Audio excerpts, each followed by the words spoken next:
Sir నిన్నటి attack ఎలా అనుకుంటున్నారు మీరు? ఇది బీజేపీ సెంట్రల్ గవర్నమెంట్ ఎటువంటి యాక్షన్ తీసుకోబోతుంది?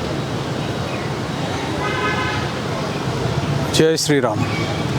నిన్న కాశ్మీర్లో జరిగిన ఉగ్రవాద చర్యని యావత్ ప్రపంచం ఖండిస్తుంది. ఎంత పిరికిబంద చర్య అంటే ఇంకా కొన్ని రోజుల్లో అమర్నాథ్ యాత్ర స్టార్ట్ అవుతుంది.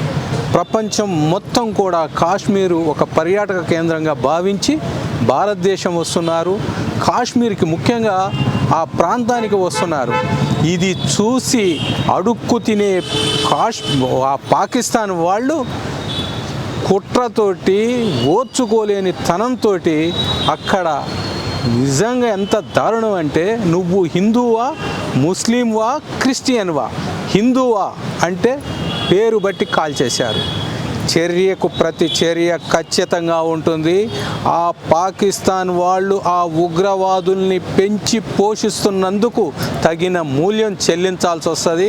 ఖచ్చితంగా ప్రపంచ పటంలో ఇలాంటి చర్యలకు పాకిస్తాన్ పాల్పడితే ప్రపంచ పటంలో పాకిస్తాన్ అనేది లేకోకుండా పోద్దని మేము హెచ్చరిస్తున్నాం. అయితే మీరు పాకిస్తాన్ అంటున్నారు. పాకిస్తాన్లో వచ్చే వాళ్ళు ఇందాక స్టేట్మెంట్ ఇచ్చారు ఏంటంటే, అది మాకు ఎటువంటి సంబంధం లేదు, ఈ జరిగిన ఘటన మీద మేము సానుభూతి ప్రకటిస్తున్నామని ప్రకటించింది, స్టేట్మెంట్ ఇచ్చింది. కుంటి సాకులు, మొసలి కన్నీర్లు చూసి మేము ఒప్పుకోం.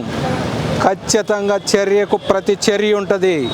ఖచ్చితంగా ఆ పిఓకేని ఖచ్చితంగా భారత ప్రభుత్వం స్వాధీనపరుచుకునే టైం ఆసన్నమైంది. ఏరేస్తాం. అయితే ఇందాక రాజ్నాథ్ సింగ్ గారు మాట్లాడుతూ పరదా వెనకాల ఉన్న ప్రతి ఒక్కరు కూడా బయటకు తీసుకొచ్చి వాళ్ళని శిక్షిస్తామని చెప్పారు. పరదా వెనకాల ఉన్నది ఎవరు? పాకిస్తాన్ పరదా వెనకాలన్న వాళ్ళు పాకిస్తాన్. మన దేశంలో కూడా కొంతమంది దుర్మార్గులు ఉన్నారు. ఆ దుర్మార్గులను కూడా ఏరిపారేసే టైం ఆసన్నమైంది. ఓకే అండి.